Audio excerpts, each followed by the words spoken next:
So, so I'm going to be I'm gonna go get my breakfast, my brunch. What time is it now? 11. It's about 11 now. Yeah, I'm gonna go get my brunch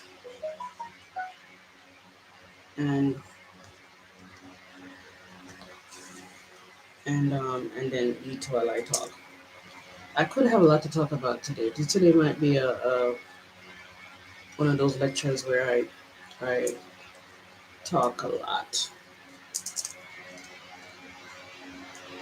I'm still experiencing that thing when I'm talking to myself. I feel this. I feel like I could really talk about so much and remember so much of my deep points. But um, once I turn on the camera, it's different. But I'm gonna give thanks because you know what, it's getting better, and I believe the more I talk on the camera, it gets better, and the more I spend time in any moment talking on the camera, it gets better. But I'm gonna go get something to eat because I'm starving at this point. What am I talking about? I need to do two more things. I keep forgetting. I have a routine that I follow, and I need to. I have my law of attraction um, portfolio sheet that I read over, and I haven't done that yet, and I haven't done my meditation, my abundance meditation. So I'm probably gonna have to do those two. That's gonna last about 8 minutes because I have to read over the paper and I have to sit for 5 minutes to do the meditation. So I'm gonna probably do it on camera because I'm not gonna get off of the camera.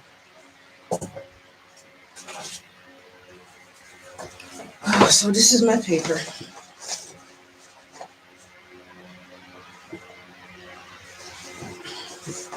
The lighting here is pretty bad. So if you don't mind watching me read, then that's what I'm gonna be doing. Yeah.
Yes.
Yeah, I mean, if I get like a lump sum of money, I think it's very important to like buy like a SUV. So, so if I don't have somewhere to live, I can live in my car. But I have no issue with doing that. Been homeless like two times before, maybe three times, and I will survive.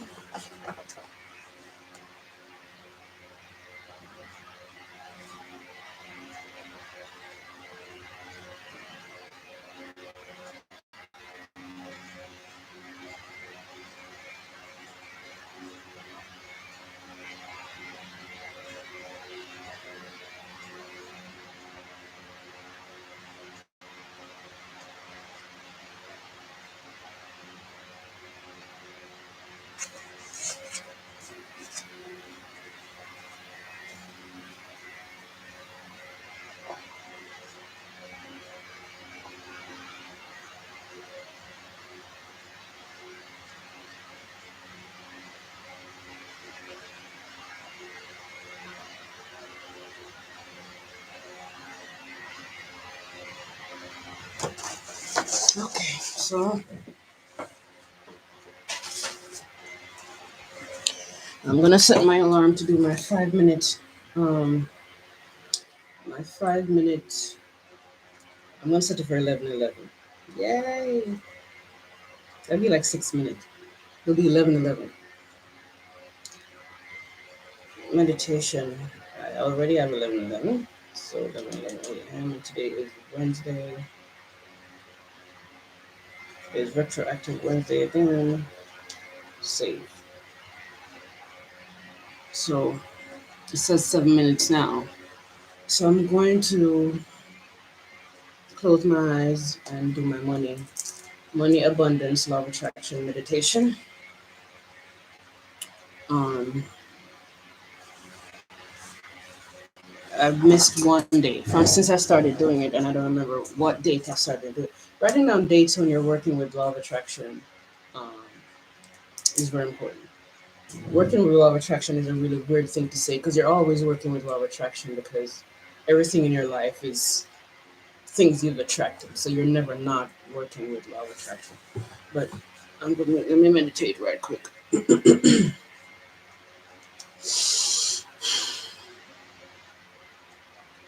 $20,000.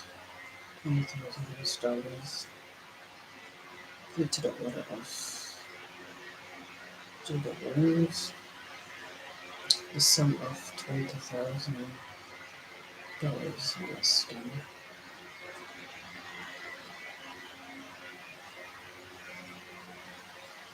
Sum of the universe. Right now.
Okay, so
I've been listening to some debates.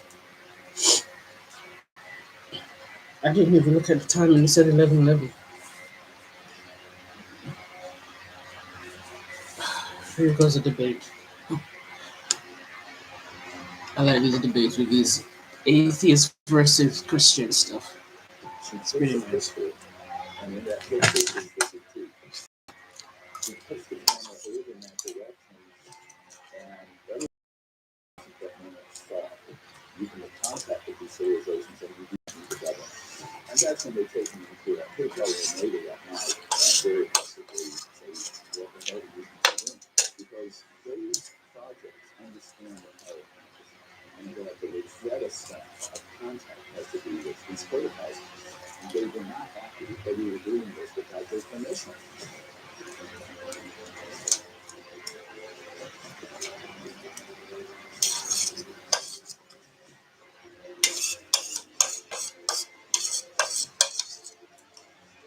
You look at the evidence and experiences thousands of people doing this. It's happening now.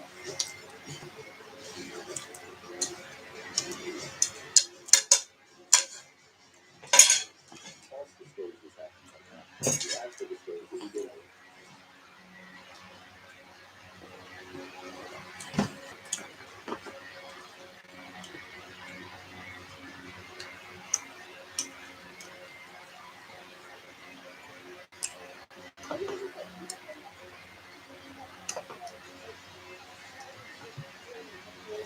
I think that I can actually help you have your best month ever.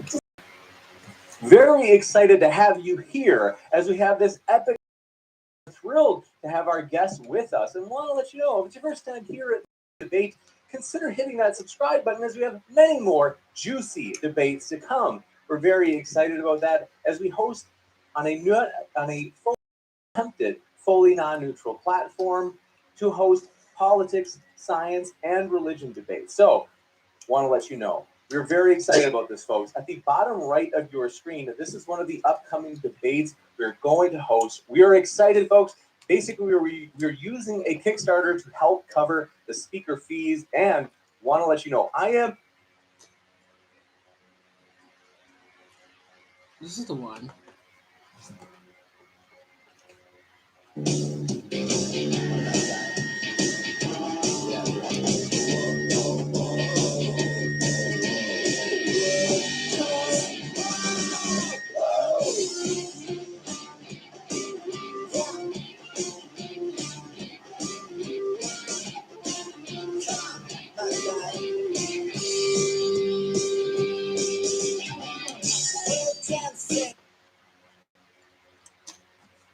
Super Chat is also an option.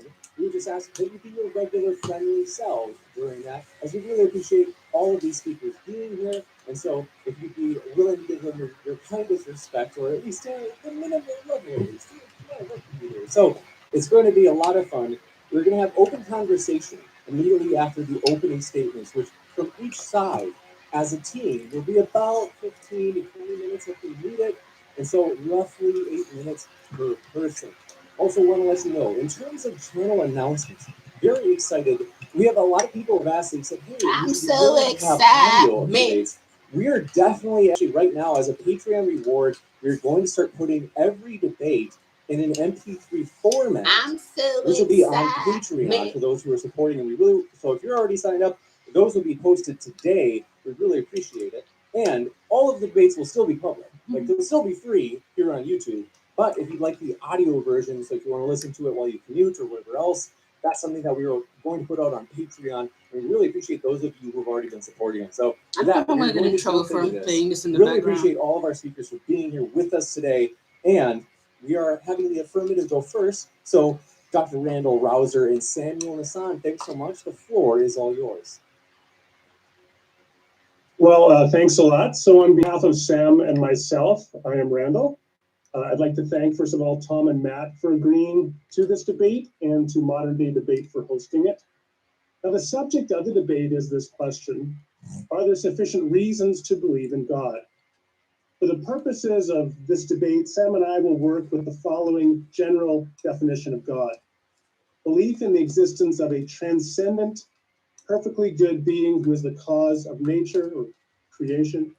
Further, human flourishing is based, at least in part, in right relationship with that transcendent being.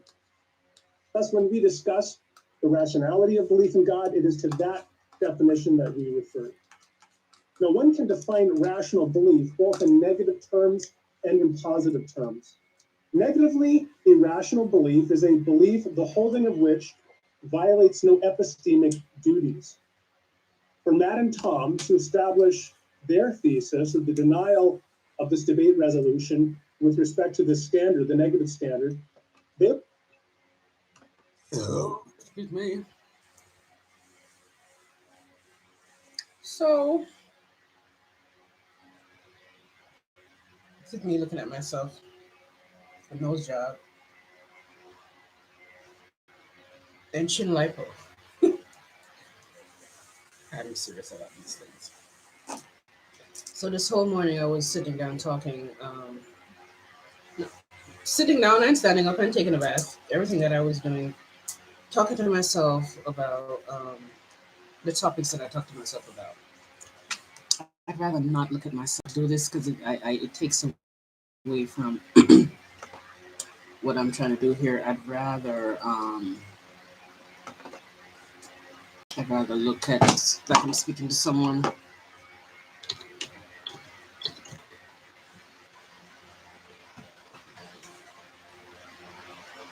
Can you guys hear the fan? Can you hear the fan? Let me know if you hear the fan.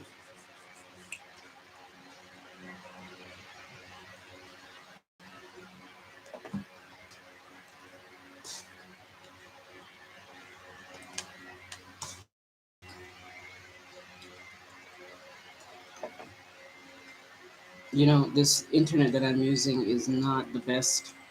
I hope it doesn't chip out while I'm doing live because I'm assuming that will cause the live to shut down or to stop.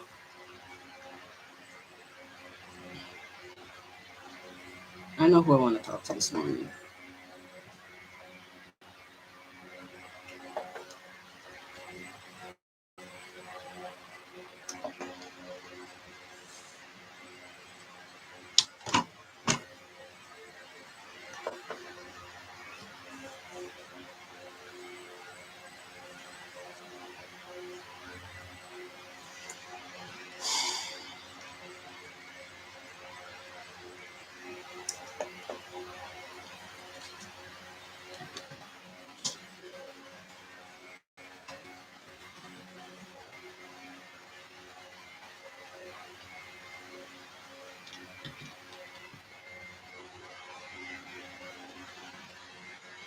I'll talk to him.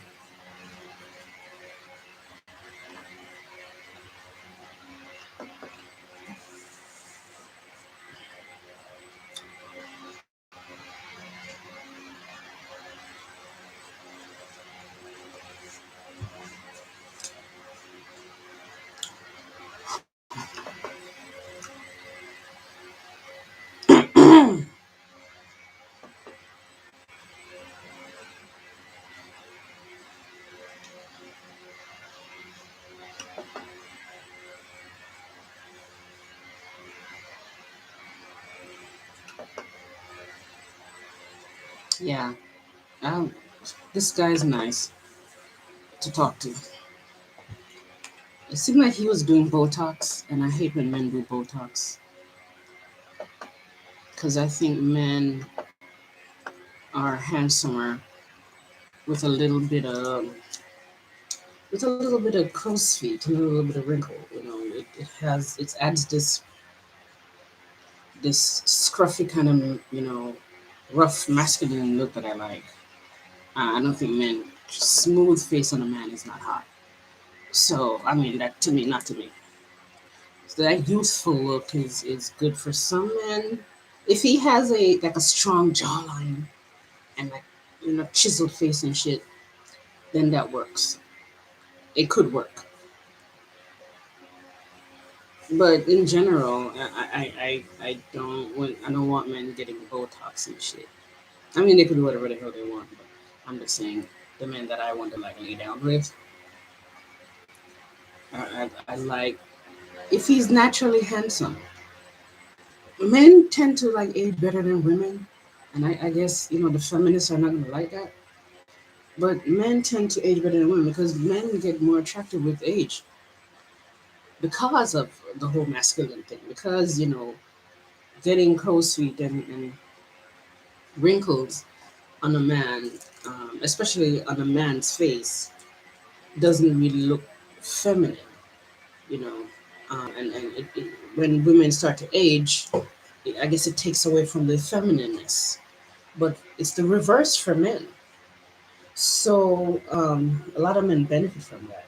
And I don't think a lot of women realize that they do like men with a little bit of wrinkle because the aging in the face, the aging of the face looks it looks mature, and then it suggests wisdom, and that's sexy for men. Um, I'm not politically correct, so I'm not interested in telling women what they want to hear. Just to be nice, okay? Um, but yeah, it's better for men. I don't like men that get Botox and shit in their face. It's not cute. It's not hot. Not only is it not hot because it's not hot, it's also not hot because it looks like you're just trying too hard to maintain a kind of a um, usefulness. And I'm not really against plastic surgery for men, really general, because there's certain men and there's certain things that it could improve. But chill out with the Botox and chill out with the fillers, and it feminizes you. I mean, it's not. It's also not handsome. I mean, when people put stuff in their faces, sometimes it looks weird. Nowadays, it's getting better. Nowadays, nowadays it's there's a lot of more plastic surgeons are graduating to another level of just greatness, right? That's I guess that's not right to say for the people who are anti-plastic surgery greatness, but it's like art, and they're just like they're real artists nowadays. It's just they're just sculpting shit into being like some genius shit, and it's like genius.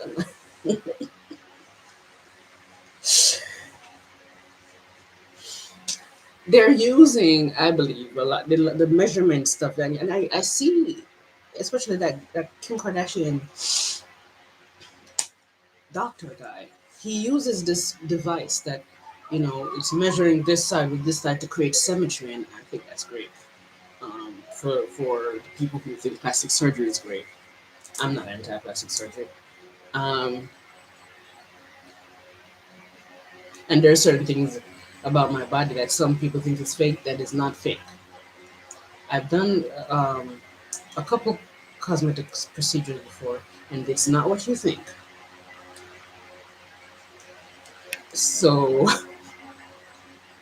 um, anyway, I'm just saying this to say that, yeah, they're doing big things nowadays. That what they used to do with lip injection, it used to make the lips look, give it that hot dog look, like it's two frankfurters on top of one another, or two sausages, and it had no shape. It didn't look human. Nowadays, especially since that Kylie Jenner wave of that look started to come in, and it's that same doctor. He really revolutionized, the way, and I'm not sure if he's the first guy who started to do those things with the measuring stuff. They probably use a lot of mathematics and like ancient, those things that the Greek people would use to understand symmetry and proportions and actual proportion that is like accurate or whatever. I'm assuming they're doing some of that shit, and it's great. Because I used to think about, when I think about a certain kind of implant for a certain kind of body part, and when I look at the implant itself, it don't look like they were trying to make it look natural, because there's a certain kind of a your body kind of, as an artist myself, when I draw, I'm not trying to make things look big or small for because it's requiring augmentation. I want it to look big if it's supposed to be big, but proportionate. Um, but it has this nice seamless progression into the other body part, like it's supposed to have. And that's it's like art, it's like drawing. Like, why would you create something like somebody come for you for a butt implant and you just gonna throw a fucking piece of plastic in there inside of it because it's big and it's gonna make it bigger? No, what about it's supposed to have a certain shape? And I used to think about implants that had this kind of a. They're probably making them by now.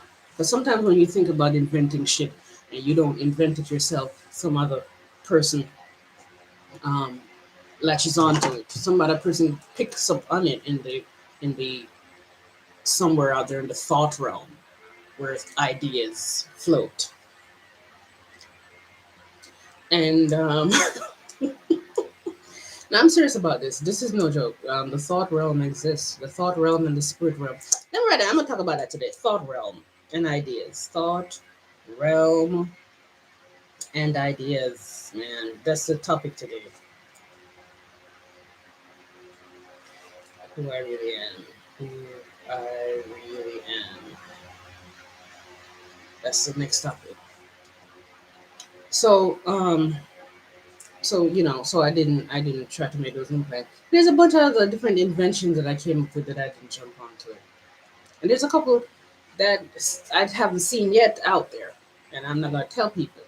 I'm not gonna tell you what those things are, so you could take it and capitalize on it, and then I'm a like I'm territorial like that.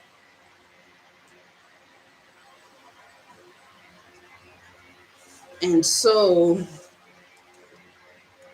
yeah, so I had this idea for these implants that were I think they were butt implants, and also women who wanted more volume in the hips. I don't think the ideas that I was coming up with would have worked because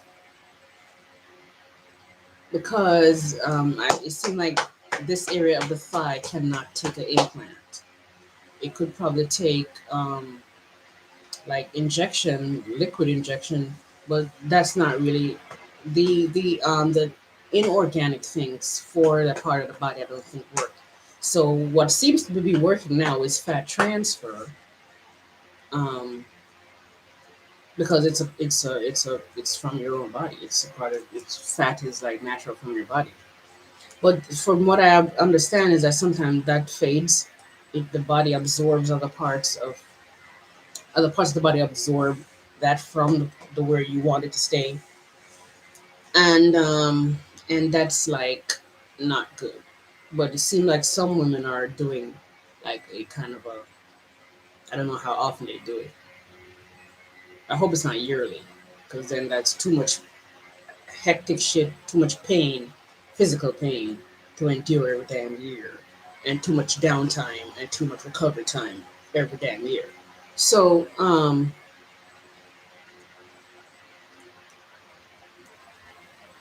yeah, so so women are doing um like I think they call it a top up fat fat injection stuff to add more to what was absorbed by the body. Now,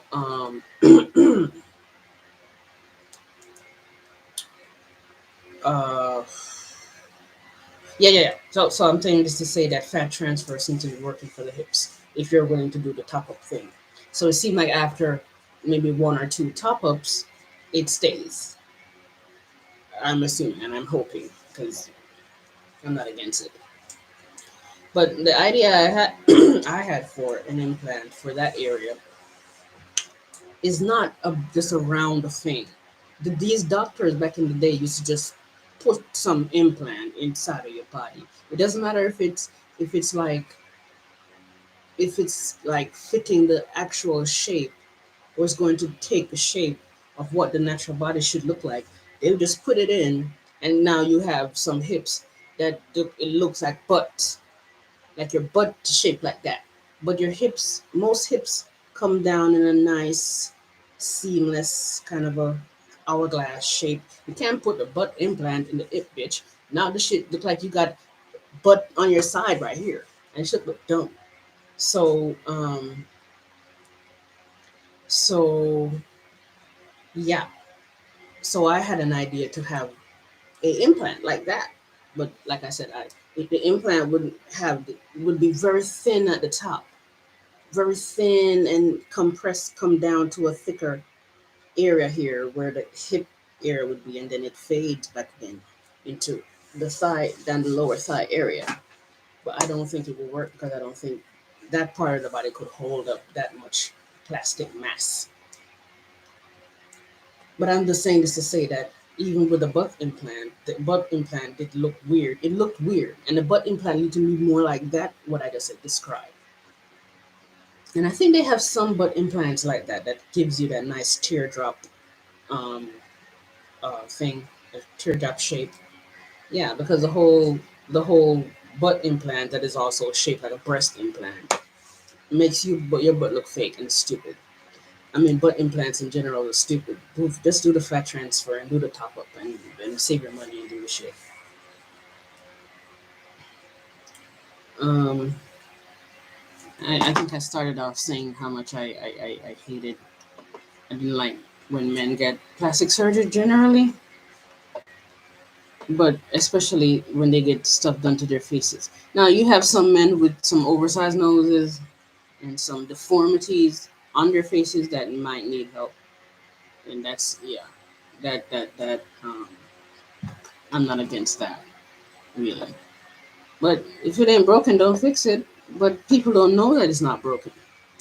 Because if you have any level of body dysmorphia or whatever they call it, you don't know you don't know that it's not broken. As far as you're concerned, it's broken.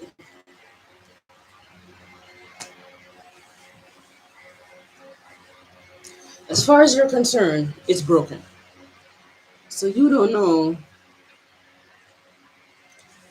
that it's not broken. So to say if it ain't broken, don't fix it does not make sense in the head of somebody who really wants plastic surgery. Because you have to first know that it's not broken. And if you're getting plastic surgery, you believe it's broken. So you're gonna fix it, right?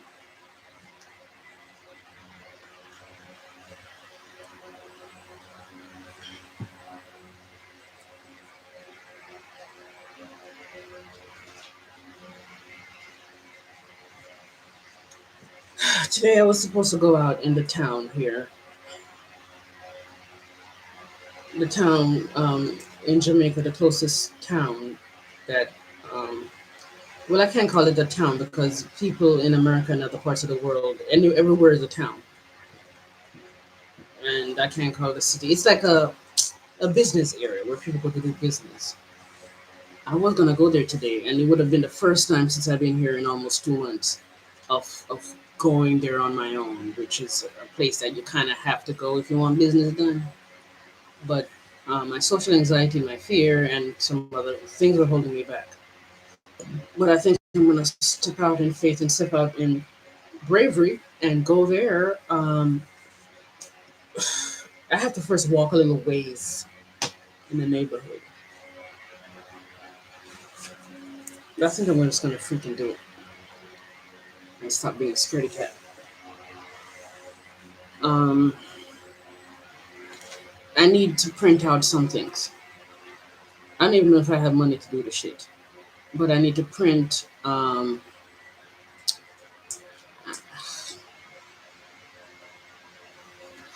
I need to print this thing that I made for my coaching, and I also need to print this thing that I'm doing a course. I'm doing this Instagram course on how to market on Instagram. Uh, and I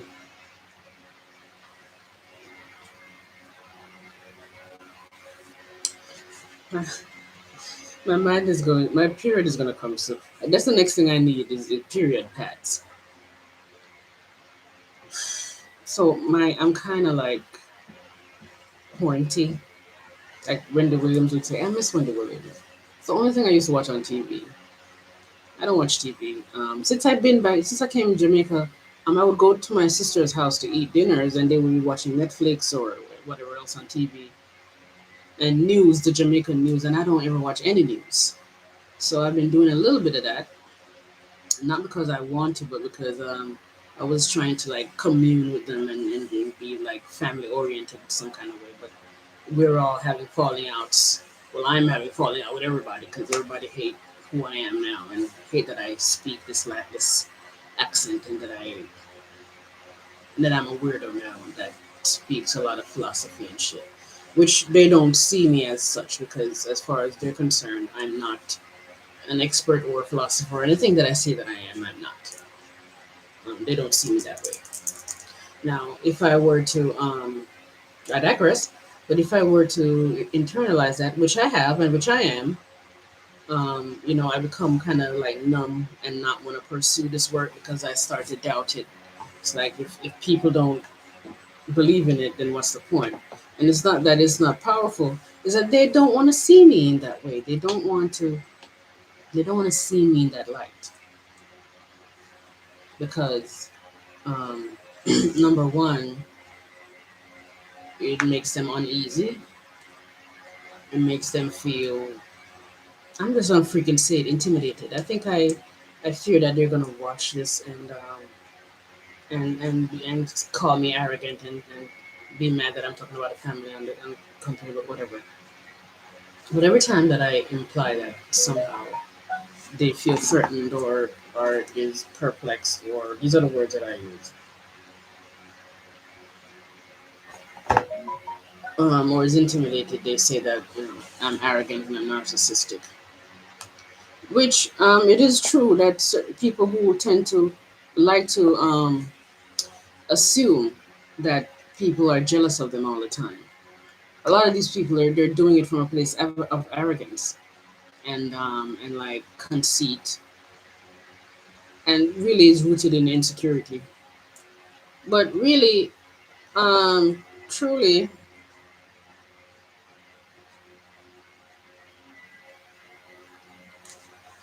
you don't have to be arrogant to acknowledge that people are jealous. In fact, um, sometimes people are jealous of your non-arrogance, and sometimes people are jealous of your arrogance. But you don't have to be arrogant or not arrogant for them to be jealous of you.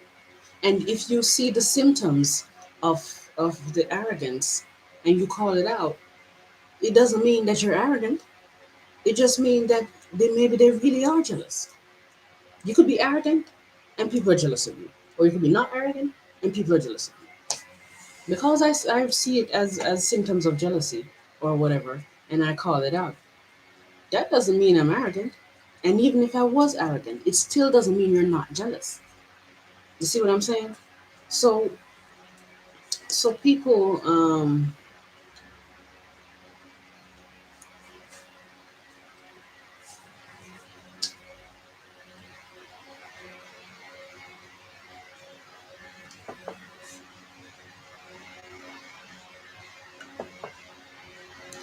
so yeah, are um people are what they are and they're afraid of what they are. And so if you call it out, They make you to be the bad guy because they don't want to face the fact that they have a darkness and a dark side. That they probably need to address, which is not possible for anybody to not have a dark side, right? Um, and the thing about it, that I have a brother here that um, what he does is every time I become human, and if we get an argument and I get angry, or I become frustrated, or I'm falling anxiety, or I start to blame people, or I fly off the handle. I mean, anything that I do that is imperfect. He keeps reminding me, "Oh, you're supposed to be this mind expert, but you're doing this." To me, that's a symptoms of jealousy. Symptoms. That is symptoms. Oh, I said it again. That is a symptom of jealousy. Because when people are doing that, it's like they keep. It's like they see your imperfections, and because they're so bothered by what you're claiming to be, they keep reminding you that you're supposed to be this big thing. How come you're falling short of it? It's because they're trying to. It's a way to like put you down back into a place that they believe that you should be. They got to remind you, oh, you're supposed to be this big person. Nobody say you're supposed to be this without it coming from a place of jealousy. And there's another point I need to make about it, but I'm not feeling it right now. Okay, let me put my foot in, like, say, his shoes, or maybe in a different scenario, but similar. If I see somebody come here, um, yeah. It's like, okay, it's to minimize. Maybe that's really all it is. It's just to minimize what they are. Like if you have somebody, if I have a competition, a woman who's claiming to be a spiritual teacher, or hi OT, a spiritual teacher or a expert, and I'm so threatened by her, which I could be because I'm not perfect, and I have jealousy inside me too, and I feel threatened by her, but she makes a mistake, or she gets angry at somebody, where she falls short of the standard that I think a expert should be at. And I'm like, you're supposed to be an expert. You're not. How come you don't know this, or how come you don't know that? You're supposed to be an expert. It's because I'm trying to show her that she's not an expert. I'm trying to tear her down, because I would need to say to her, "How come you're an expert, but you're doing this?" It's a way to steer her towards her imperfection, to highlight it, to show you that you are not what you think you are. That's jealousy. That's feeling. That's an insecurity. That's feeling intimidated by somebody. That's feeling threatened. You only may say those things, and and you only operate like that from a place of a jealousy, really. So when I called it out and say that, listen, I said to him last time that, why are you so perplexed by it? He's like, oh, well, that's narcissistic. Because to me, you just say that I'm perplexed is to say that you're up here and we're down here. And that's not what I'm saying. I'm saying that I observe that based on what you're showing to me, the symptoms, your actions, the signs, this represents somebody who is jealous and or feel threatened by somebody's bigness, and they have to pull it down and minimize it to feel more comfortable around that person. So yeah, that. And I think they know that so much that I have to say makes sense. But when they tell me, "Oh, you ain't no expert. Why you claiming to be an expert? Why you?" You know, they know it makes a lot of what I have to say makes sense, but they cannot give me credit for it, because if you see somebody who is going somewhere big, and you feel like they're getting bigger than you, right? It's like you feel, in a way, you feel as though you're being left behind, and really, that's the psychology of it. It's like if you've always known somebody, especially if you've always known somebody, and that person used to see them as a lesser you, or a lesser version of what they are now. And especially in a situation where the person was like not showing that side of themselves, and then all of a sudden they grow up now and they're being something bigger. You know, it's like you feel a certain kind of a, oh my God, this person is passing me out. Not only are they passing me out, but they used to be under me and they're passing me out. So if I used to look at somebody as being inferior and they're passing me out, it means that this some person who is inferior is superior to me, which makes me at the level that they used to be, which means I'm now inferior to them and I'm now inferior, period. So in those situations, you could bet that people are going to be trying to pull you down. But the point I'm trying to make is when you see somebody going, passing you out and going, it's like you feel that they're leaving you behind. And what I just explained. And there's this kind of abandonment thing that happened and a kind of aloneness that happened. I'm alone in this pain. This person's no longer here with me to keep my company in my misery. And they say misery love company. And this is kind of true. Yeah, but at the same time,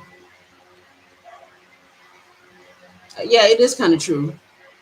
I mean, misery is gonna love company because who wants to be alone in pain? But um, but this is where the crab in a bucket or a barrel mentality comes from. Because this person is passing me out. Oh hell no, you don't pass me out. Who the hell do you think you are? Come back down here and be down here at my level. And maybe they don't. They're not even at that level. They just believe they are. They just feel inferior. And they have to pull you down to share that space with you, so they don't become the one who was getting the negative focus for not moving forward too. I mean, it's a lot of crap. It's a lot of shit. It really is.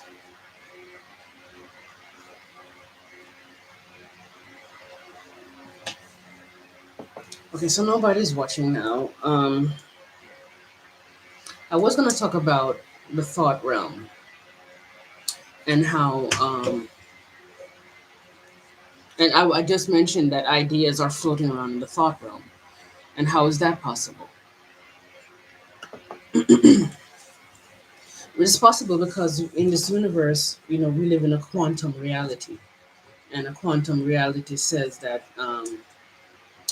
everything that exists is existing at one time and space, and continuously existing. It's time space continuum, all that stuff. How does this work? Um, I'm thinking I shouldn't go that deep into it, but I think I should. This is right brain. Left brain is saying pessimistic aspect of left brain. The pessimism, emotional pessimism, is merging with the left brain to say, don't do it. Right brain is saying, the optimistic side of me that needs to find more optimism is saying, work with the right brain to analyze it and go that deep. Go that deep in a lecture like this, in a random lecture, and go that deep in a structured video that you're recording and editing, and go that deep. So, why is this universe quantum? I don't even know if I want to go there in that respect like that. But why is thoughts creating? Why is thoughts existing in the thought realm? Why is time? Why does time does not exist? It's only existing now, and why is space only existing in now and here and right here? They say that. I mean, space also does not exist really. It's an illusion of the mind, and it is, but at the same time, it's not. This reality is really hard to explain and understand. So, what is really going on is the universe. There is first. Let me explain it this way first. Is electromagnetism, which is what is I believe is that is what the law of attraction is. You think about something. Electricity is power. That's why when you turn on the light, they call it power, and it's electricity at the same time. And so the electrical aspect of it creates that thing in your mind, and the magnetism aspect of it pulls it towards you. So that is the law of attraction. But the thing about it is, when you have a situation where you're dealing with electricity and magnetism, and you're dealing with light, there's something else. Okay, so all of those things. Let me just start with thought, and then you could start with spirit. You could start with light. There's no limit to where you could start to explain these things. But I have to remember that I'm really explaining thoughts float in the um, why thoughts float in the thought realm.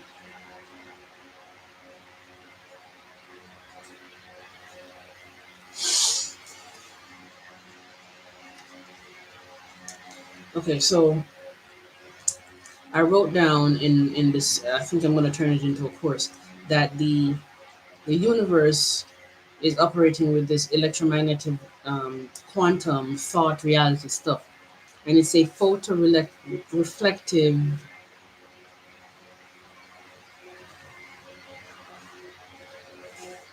I just thought of something. I need to stop doing that. It's a photoreflective system. There's another term that I use, meaning that if thought is creating everything, then consciousness is everything, and the universe itself is its own consciousness, which means it's creating its own thoughts. And so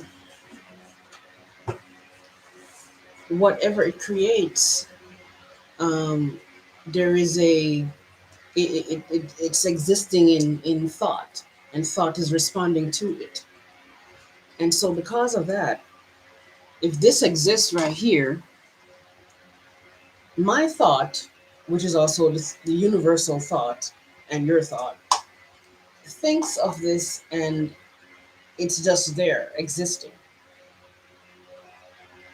And because it's photoreflective, it's it's like the thought itself is, because it's existing, it's almost like a photo of it, and it's at the same time a photo of itself.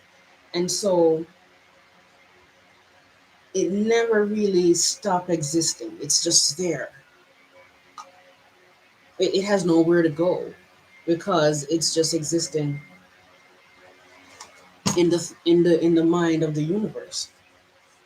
So it becomes a situation where it even if it's not in physical form, the thought of it keeps it where it is. And because it's in a space and it's operating with space and time, it's still existing in the same time and the space in which the universe thought of it. Does that make sense? And so that time and space reality of the objects, if it's this object, never goes away, it never moves, and so it continues to stay right there. So this is why time travel is possible. Okay, because mind is everything. Your body is really an embodied mind. It's an embodied aspect of your mind. Your mind is first before your body. And so you could use your mind to travel back to a certain time when this thing happened, because the time and space that it existed in, the photoreflective system of what the universe is, keeps it there. And whatever happened right after that, it keeps it there. And if this happened, this timeline is just moving forward, and at the same time not moving forward linearly or physically, but you perceive it as moving forward if you go back in time and move with it. But at the same time, if you go back in time and change anything about what happened here, it changes the future of this. How do I explain this now?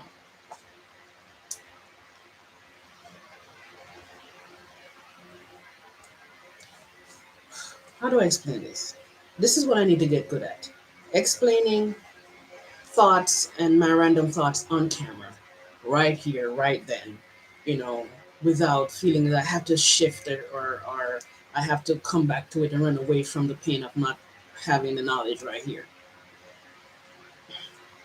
And, I need to sit and risk looking crazy by just sitting and waiting for the answer, or maybe I'll talk about another topic until the answer comes to me.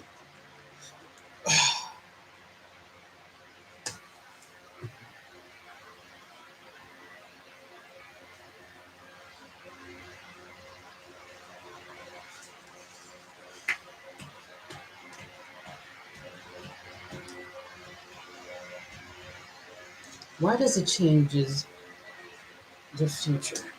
Well, yeah, because if your thought is a universal thought, and you change something, then it's a universal thought, changing the whole thing. So it's like a domino effect kind of thing. If the domino, if the trajectory, can I say that, of the path of this existence of the pen and what it does going forward, and every single moment, every single infantile, small space time moment exists for this pen, then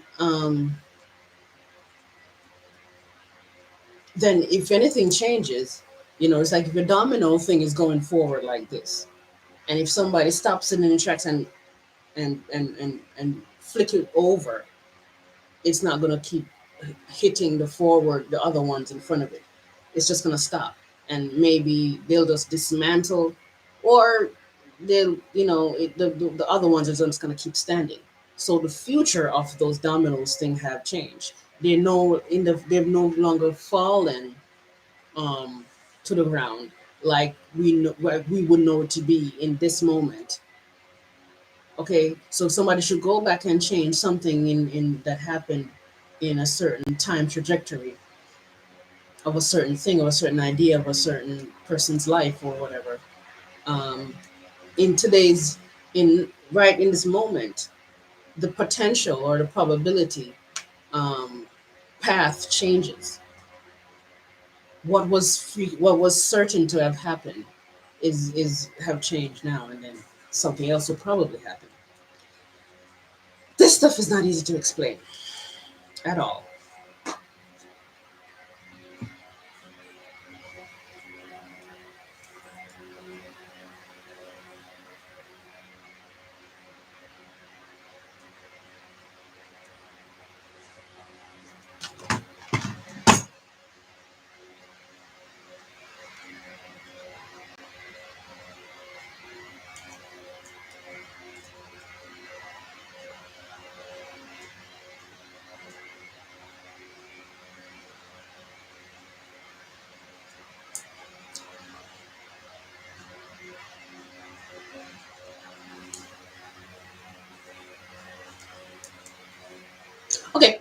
Okay. So the thought realm, why, because of those things, why are thoughts floating on the thought realm? Because in this photoreflective system, law of attraction, electromagnetism, quantum reality, um, whenever you think of anything, because the entire reality itself is photoreflective, whatever you think exists.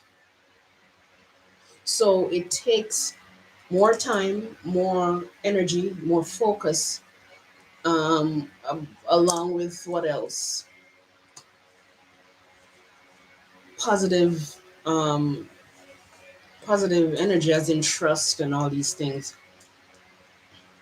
to cause those things to materialize for this reality, as in become tangible things. So the ideas, I was just explaining something about plastic surgery, and I had some ideas about how to do implants and whatever. Um, those ideas that I had, somebody else could pick up on them because we're all connected to the thought realm. We are the thought realm. We are a thought in the thought realm. Okay? And so everything is connected. That's the next thing I could explain too. How everything is connected because of electromagnetism and the magnetic field around our bodies. Um, what was I trying to say here? Yeah, so whenever you think of something, an idea, a random thought, an object, it's existing now in a less physical reality. And I say less physical because of the post I just made on Instagram. I just made a post on Instagram that everything is physical. But I'm not going. I could use that in a topic. Hold on 1 second.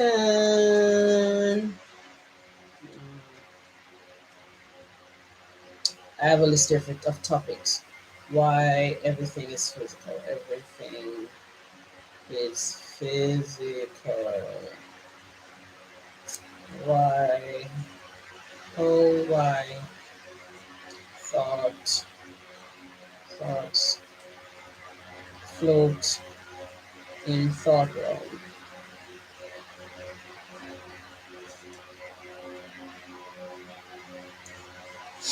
So,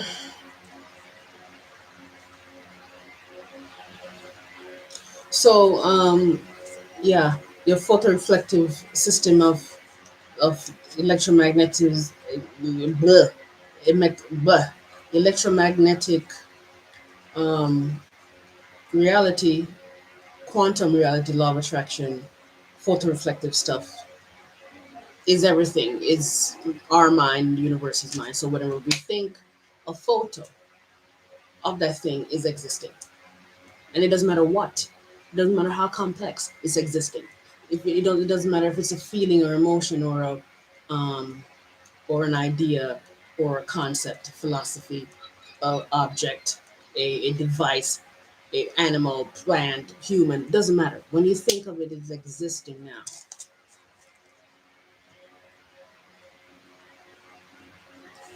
When you think of it, it's existing now. And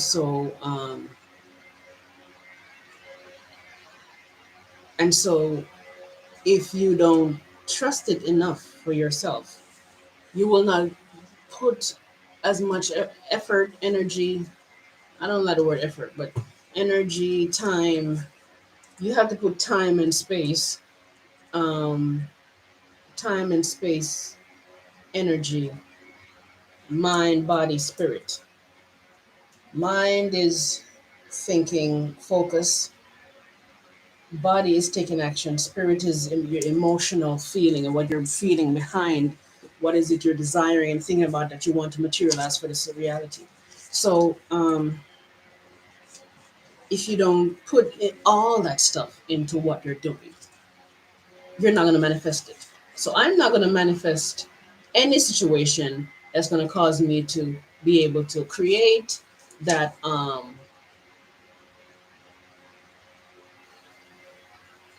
to create a way to bring that invention to fruition, because it's not just the invention that's going to be manifested.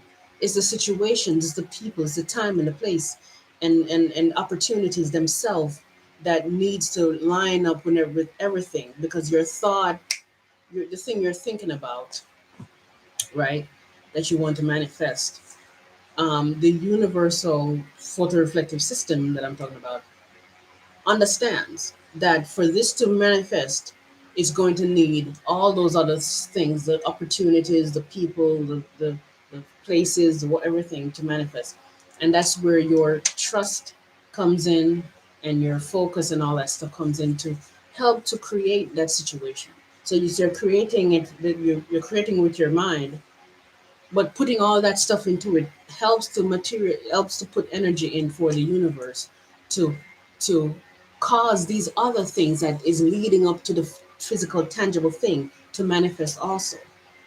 And this is one reason why people get so confused about manifesting, and so um, they don't understand why Why? How come? Like, let's say, how do you manifest a situation? How do you manifest an interview when the interview itself is not physical? Because the interview is a concept that exists that you thought about, and it's like everything that you needed to.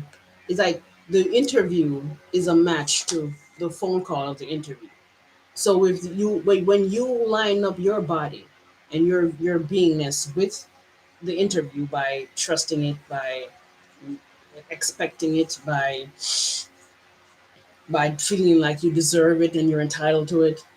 Okay, when you line up yourself with that, okay, you are also causing um, the universe to pretty much create and line up all the phone call. You know, the secretary who is going to tell the boss that we're considering this person. You know, the um, the paperwork. These things are being aligned in that same kind of in the same realm of needing to manifest this interview to get this job. I was trying to make a point before I went there. I forgot why. But anyway, let me just go back to the issue here. The thoughts are floating out there because you didn't put enough. And I think this is, I remember now. I have not put enough focus and belief in myself and trust in myself and confidence and focus, positive focus and patience and allowing. All of these things are needed to manifest. I need to write those things down. Okay, so it's trust, allowing, patience, focus, gratitude,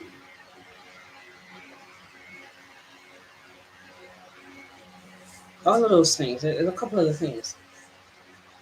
Okay, so the thoughts of the invention that I'm talking about is going to continue to exist out there in the spirit realm, in the thought realm. So if I didn't take do all these things I needed to do to materialize it for me, it's still out there in the thought realm. And somebody who either they have a similar interest in in all they need is the interest in an interest in an invention of something similar or have a need for something like that. The need itself is creating the desire for itself for it because the need is desire. The and all we need is somebody who has that kind of a creative mind and has a desire for that thing. And already that person is aligning with with the frequency of the thought that I created out there. And would that person trust themselves enough and all these things enough, they will line up with the thought of the idea that I put out there. So that idea is no longer mine. And I can't sue them because, of course, in this reality, um, we don't recognize the thought realm and what we put in the thought realm as something that is going to register as, let's take it to court. You stole my idea from the thought realm. It's not going to work. So, if I thought about an invention I've seen it happen. I thought about, and it's not just invention, it's like jokes, because I used to write jokes. I think I said this before on camera here that I used to write jokes. I'm not very funny on camera now because I need to trust. And I think one day I'll get there. I think one day I'll get there. I need to trust myself anymore to do that. I wrote some, I think my good jokes are good. Don't ask me for no joke. I'm not gonna.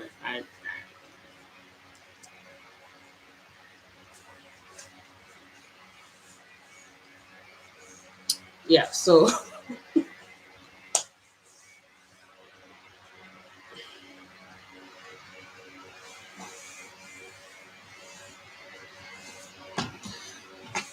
anyway, I digress into not talking. Can I say that? Yeah, so somebody else got that idea, and then they will trust themselves enough to um,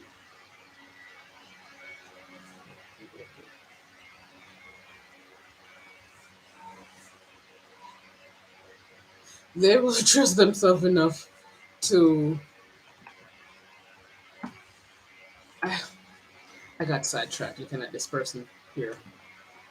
They will trust themselves enough to materialize it because they will probably have the money. Even if they don't have the money, they'll have the trust in themselves, and they'll have the people around them to help them. If they don't have the money, they'll have some rich friends. I don't know. So that's the thing.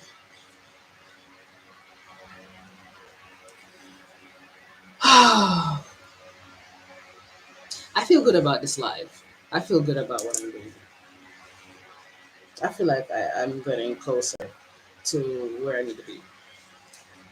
Can you imagine me, all the shit that I've been through in my life, all the setbacks, all the bad energy coming towards me, all the not believing in myself, all the low vibration of really, really not believing anything good could happen to me.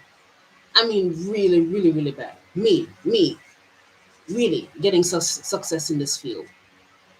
Because even though I could do other things, what I thought I would have been doing with my life is a disc jockey. I thought around 2012, 2013, I bought turntables and shit. I had my computer and shit, and I got some records.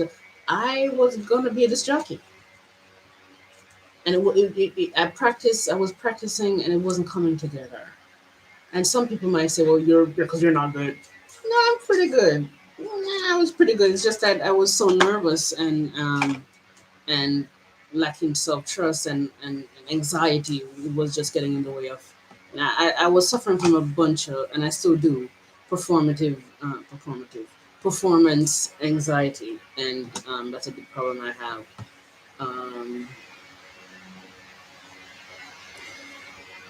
Um, but the next reason was that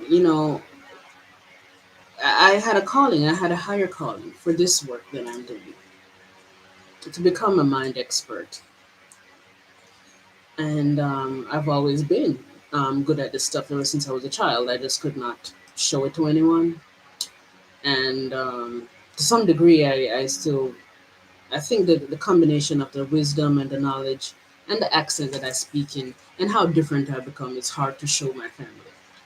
But I'm gonna have to show somebody, and I'm showing you guys. I hope I don't have to really. I hope I'm not. The universe isn't telling me I have to bring this out in front of my family because that idea in itself has held me back a great deal because I thought I would not be able to do it if I could not. If I can't show it to my family and show it to people. But really and truly, that was the case. But now the issue was not even the issue that I'm looking at now. That I believe that might be because I'm still not sure that I still don't have to bring it out in front of them totally. But what I'm believing is happening now is that because I'm here in Jamaica now and I'm facing them and I'm showing them a little bit of what I am, and it's causing them to reject me. It's forcing me to let go of them because it's the need that I had to hold on to them that caused me to not be able to show that side of myself. It's like if I show that side of myself, I'm gonna lose them. So now when I'm being forced to lose or to not lose them, I'm running up into situations where I'm forced to face the fact that I might lose them, and I am gonna lose them. It's causing me to take time to go into that pain that is creating now. That is causing me to release so much of it to the point where I'm probably gonna lose them, and it's will free me. Now, if somebody had told me like a year ago, 2 years ago, that I could become okay with losing my family, it would be like it would be the worst thing you could ever say to me. I got mad one time and I said to my sister that I need to cut off the whole family. She took that really personally and she keep bringing it up. And really, I didn't really mean it like that. I just got I got so mad with so many people in the family, and it was getting in my way of expressing myself. And I just said that, but she took it personally. Because even then, the thought of losing the people in my family was not something I was ready to deal with at all. Not even the thought of it.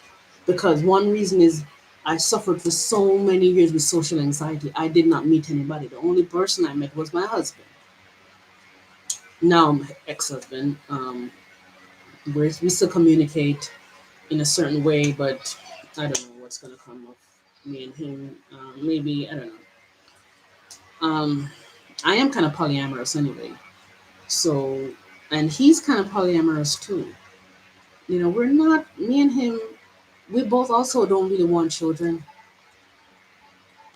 We're very compatible in that sense. He's not the type to be like a kind of a monogamous type of person. And I'm not really jealous of that. I'm not a jealous, I've never really been a jealous girl like that. Maybe because I understand the mind part of why people are polyamorous. People are not monogamous. That helps me to feel a security in myself. I get jealous. I'm jealous in certain other ways. I've just never really been super jealous if a man is interested in polyamory.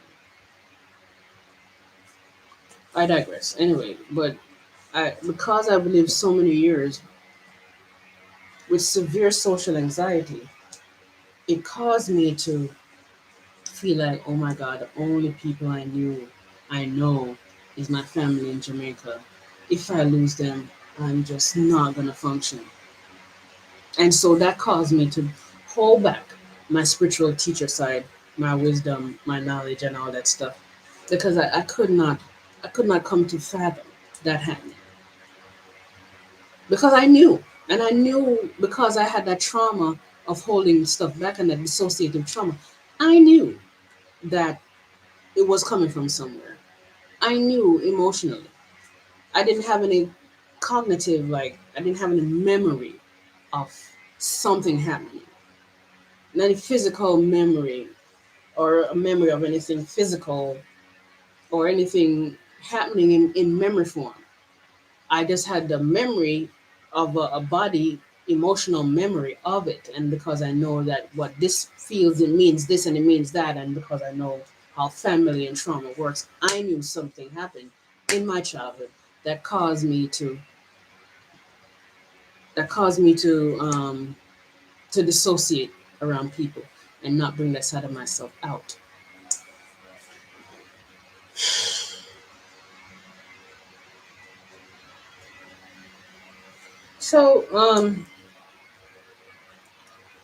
So yeah, what was I saying? I forgot what I was saying. I was trying to make a certain point. I digress big time because I've moved from this to this to this, and now I can't find back this.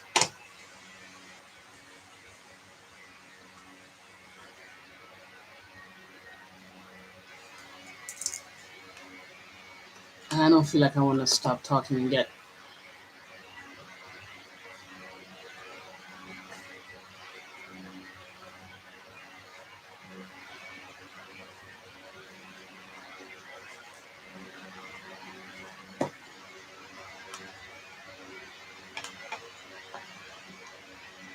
I'm almost talking for 2 hours, and I don't feel like I want to stop yet. Maybe I'll listen to those guys debate a little bit. I might be doing. They're gonna arrest me. They would have to establish that belief in God If I is defined. promote it, maybe they won't arrest me. It's from Modern Day Debate. Um, I'm not gonna play the whole thing. It's called Modern Day Debate. Somebody named Matt. Um, I don't know. The moderator is James. I can't see. Hold on. James Coons, moderator, and the channel is called Modern Dash Day Debate. They talk a lot about It's a lot of debates with atheists and God people, uh, Christians, and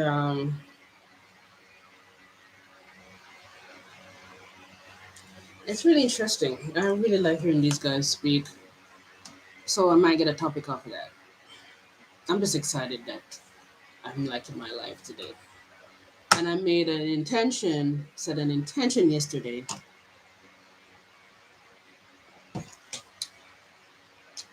Running out of water in the kitchen, and I need to do my part as far as how to help to get water. I'm suspecting my sister when everybody comes for the funeral, she's going to be the asshole that she is and tell them that I'm not helping in the kitchen. I mean, I'm not cooking because I eat over my other sister's house. Um, I clean up after myself, but right now I because I was still a guest. But after being here a month and a half, I think I've got that guest status. I'm gonna give it up. So I'm gonna take like two chores, and one of them is to clean up the backyard. The next one is to clean the living room. I think I'm gonna do that on Fridays. After being here a month and a half, I'm no longer a guest. I'm now somebody who could have a chore, and I don't know if that has a name, but I'm just gonna do that because I don't have any money, so I might as well contribute in that sense. Um, yeah. So let's see what these guys are talking about. Above always violates a specific epistemic duty. That in turn would require them to explain which duty it violates and why. I'll wait for them to make that case. Positively, irrational belief is any belief that is either properly non-basic or properly basic. A properly non-basic belief is a belief that is rational and justified as the valid conclusion to a reasoning process. Think by analogy of a mathematical theorem. A properly basic belief is a belief that is rational and justified if formed in the right circumstances, independent of a reasoning process. Think by analogy of a mathematical axiom, the starting point for reasoning. It is not clear that, or it is clear that not all beliefs could be properly non-basic, because if every belief could only be justified as the conclusion of a reasoning process of supportive premises, then those premises in turn would have to be supported by prior premises, and you would immediately fall into an infinite regress, an ad infinitum list of justifications for any belief. And that would result in skepticism, that you could believe nothing at all rationally. Consequently, there must be properly basic beliefs, a starting point for reasoning. Now, properly basic beliefs come in many types. Here is a partial list. Number one, there are no married bachelors. That is an analytic belief. Two, 7 plus 5 equals 12. That's a synthetic a priori belief. Three, it is raining outside. That is a sense perceptual belief. Four, I had cereal for breakfast. That would be a memorial belief. Five, it is wrong to torture a person. That would be a morally intuitive belief. And finally, six, the restaurant is 6 blocks west. Now, number six is an example of a belief that would be formed, in this case, by way of testimony. Under the right circumstances, when another human being testifies to the truth of a proposition, then if you have no reason to distrust that human being as a witness, if they seem to be a credible witness, if there's no undercutting or rebutting defeaters, in other words, no reason to reject their witness, then you are justified in accepting it and forming your belief based on it. But keep in mind that all sources of belief, whether basic or non-basic, are fallible. But the mere possibility that rational intuition or sense perception or testimony can fail you does not undercut our general warrant for accepting these sources of belief, barring any specific reasons to question them in a particular case. Now let's apply testimony to our question here. Imagine two parents, Amber the atheist and Chris the Christian. Amber teaches her child that God does not exist, while Chris teaches his child that God does exist. If there are no defeaters to the testimony of which either child is aware, then each child is justified in forming a belief in the proposition in question based simply on the testimony of their parent. Amber's child could be rational to believe that God does not exist based upon that testimony, and Chris's child could be rational to believe that God does exist based upon that parent's testimony. The Christian who wants to argue that atheism can never be rational based upon testimony has an explanatory burden to bear. Likewise, the atheist who wants to argue, as Matt and Tom do, that theism presumably cannot be rational based upon testimony has an equally onerous burden to bear. Keep in mind that belief in God, by our definition, is held by the vast majority of people on earth. Educated intellectuals and lowly farmers, or uneducated farmers, educated in the soil perhaps, but not in the technicals of philosophy. Highly educated scientists and housewives or house husbands, Oxford philosophers, small children, Nobel laureates, refugees, heads of state. Literally billions of people believe in God. Now, many of these people come to believe in God in just this way because of a trusted authority. A parent or a philosopher, a teacher or a scientist attests to the belief in God, and they form that belief based upon that testimony in a basic fashion rather than through a process of discursive reasoning. It seems quite clear that such belief can, in principle, be properly basic, and thus the possible vector of knowledge if God does, in fact, exist. It is the burden of Matt and Tom to argue that this is not possible, that all these people are thus irrational to accept belief in God based upon testimony. Suffice it to say, the burden is theirs, for we have no basis to think that theism necessarily violates any epistemic duties, and I think we have excellent grounds to accept that belief in God can be properly basic and thus rational based upon testimony.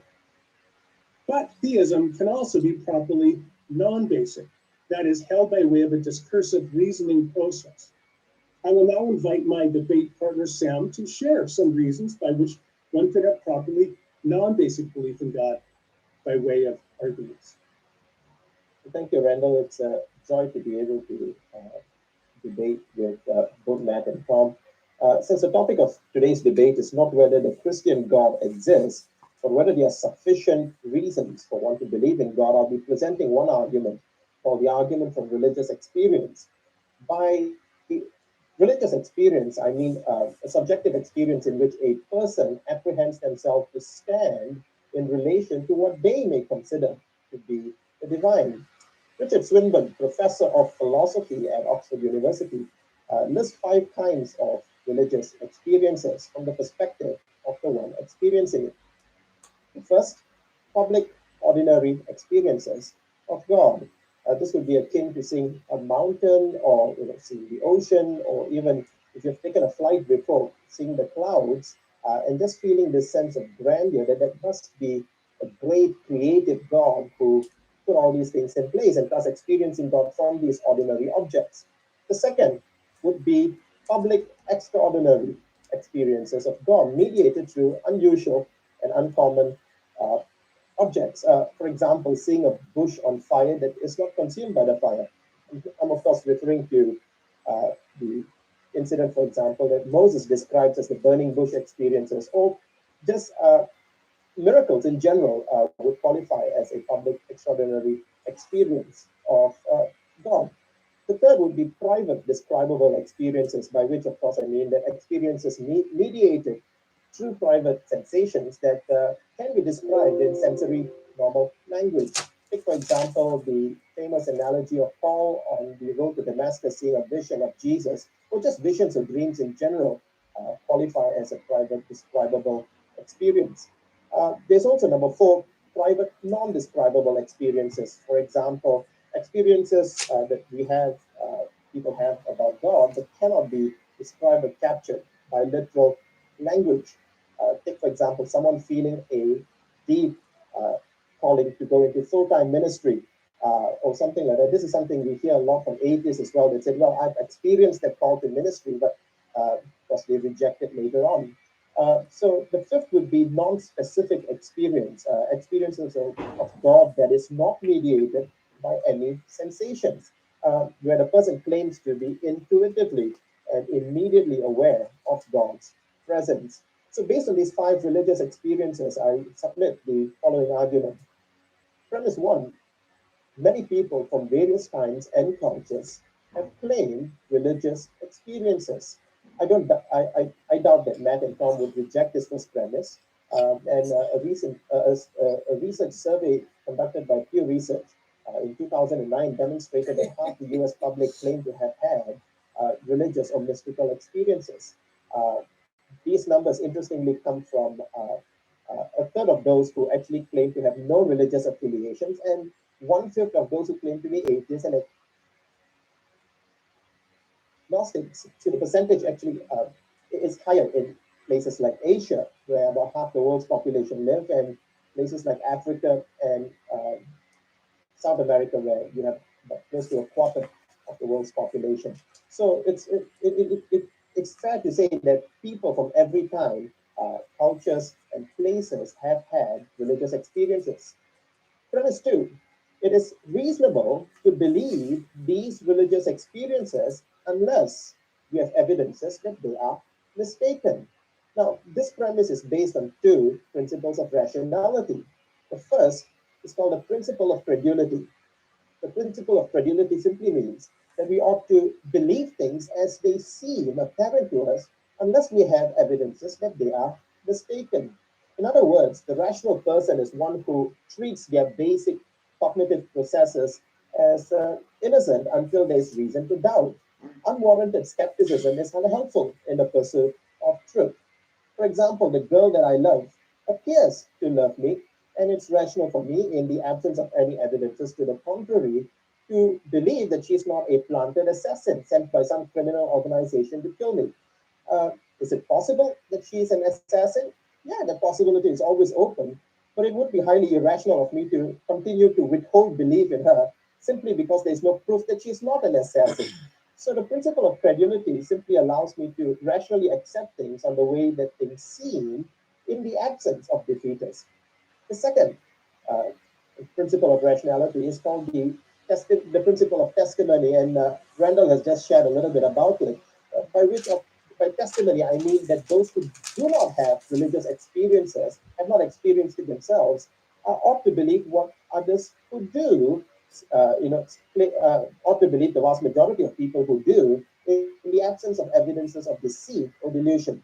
For example, in this pandemic, uh, I've not seen the coronavirus, and I doubt many of you watching at home have not seen the coronavirus yourself. But it's rational to believe that this thing is out there, even though we have not observed it with our own eyes. And I'm sure that both Matt and Tom would agree that conspiracy theorists and flat earthers, for example, are not rational in spite of the fact that they withhold judgment and they refuse, they are skeptical of the claim that we have a spherical earth, or that their conspiracy theories where they continue to believe things are not as they seem. That's not a very rational approach. Students, for example, in school can rationally believe whatever their teachers teach them in the absence of evidences that would cause them to cast doubt on what is being taught. So I'm just applying the same principle to religious experiences, and I do suspect that Matt and Tom would disagree with me, and as would most atheists. But if they do, as my partner Randall has said, they will have to demonstrate that these religious experiences are mistaken and thereby cannot be believed by a rational person. And I look forward to hearing the evidences for that. And if they fail to do so, it would seem to lead to the necessary conclusion that therefore belief in God is rational. Now, in closing, let me say, does the argument for religious experience prove that God exists? No, it doesn't. It's not designed to, and that's clearly not the topic of today's debate. Is it? Does the argument from religious experience, will it convince Matt and Tom to believe in God? Will it impress them? I doubt so. I think for Tom and Matt to believe in God, perhaps they may have to have their own extraordinary religious experience. But does the argument from religious experience demonstrate that believers in God can rationally hold on to belief in God in the absence of defeaters? Absolutely. Thank you. You bet. Thanks so much. Appreciate that. And we will switch it over to our skeptical guests. Very excited to have them. Want to say really quick, new subscribers, Chris Powell and Christian Jensen. Thanks for subscribing. Glad to have you a part of the community. We'll now kick it over to Matt and Tom. Thanks so much, gentlemen, for being with us. Yeah, thanks for having us. I really appreciate Samuel and Randall for coming on today. I really enjoy those guys' arguments, so I'm happy you're here. Thanks for Matt for also taking the time to be here, and thanks for James for hosting it. So to jump right in, I believe there is no evidence for the existence of God. When we're talking about evidence, what we're looking for is some reason to believe God exists in reality and not just in our imagination. Therefore, evidence would need to be something that can differentiate between our imagination and reality. And none of the proposed evidence or arguments that he has presented can do this, so I don't think there's any evidence for God. Pretty much all apologist arguments are gods of the gaps, which I define as a kind of argument from incredulity. Meaning, I cannot imagine X could do Y, therefore X can't be Y, or I can imagine X can be Y, therefore X did Y. For example, I can't imagine how Y could be explained naturally, therefore God. If you break this down to its component parts, it's I can't imagine how Y could be explained naturally. I can imagine how Y could be explained by God, therefore God did Y. Now, obviously, the fact that you cannot imagine something is not evidence it cannot occur, and the fact that you can imagine something isn't evidence it did occur. More sophisticated versions of this fallacious argument do not explicitly state the person presenting the argument can or cannot imagine something. Instead, they present an argument from their imagination explaining why they can or cannot imagine something. Unlike empirical evidence, this method can't differentiate between imagination and reality. So instead of explicitly stating, I cannot imagine X did Y, the sophisticated argument from incredulity would be an argument such as X did Y is a contradiction. X did Y cannot happen, or it's impossible that X did Y. So, for example, take the argument, Y has no possible natural explanation. The supernatural can explain it, therefore the supernatural exists. The problem with this argument is that there is no way to rule out all possible natural explanations. So, as we don't know everything about the natural world, there could be an infinitely many things about the natural world we simply don't know yet. So there could always be an unknown natural explanation that we cannot rule out. Therefore, this argument is stating a fact, not stating a fact about reality. It only tells us about the psychology of the person stating the argument, namely that they can't imagine a natural explanation.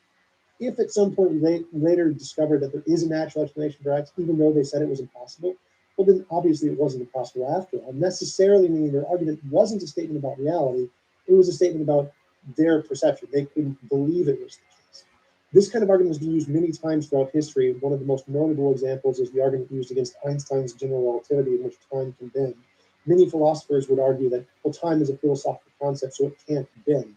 Yet we discovered empirically that it actually does, meaning that their argument was necessarily an argument from incredulity. They were simply stating they couldn't imagine time could bend. Therefore, they assumed that that was true about reality and then rejected Einstein's theory because of that, making it an argument from incredulity. Other common examples would be life cannot come from non-life, consciousness cannot come from non-consciousness. Typically, a gaps argument follows the form of nothing we know of can explain X. I can make up an explanation of X. This is evidence of my explanation. The more sophisticated versions go something like, given what we currently know, it is really improbable X can be Y. I can imagine G, and if G exists, Y would not be improbable, therefore this is evidence of G.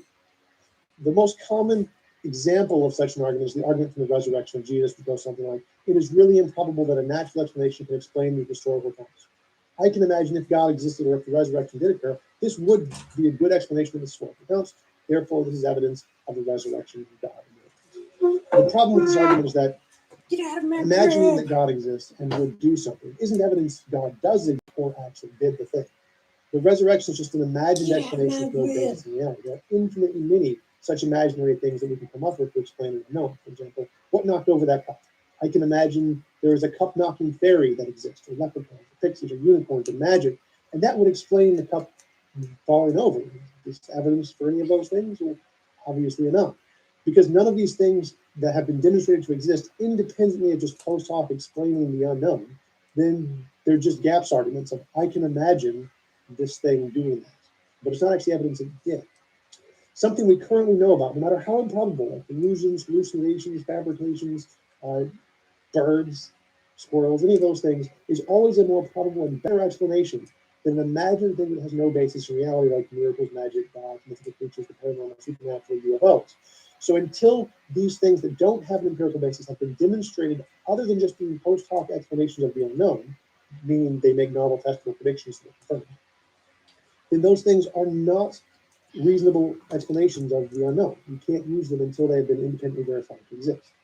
Now, there's an even more sophisticated version of the gaps argument, which is the intelligent design argument, which goes something like, it's really improbable that natural processes could produce, insert some complex property of life. Intelligence or intentionality can produce this same complex property as seen in human design things. Therefore, it's reasonable to prove intelligence and intentionality produce life.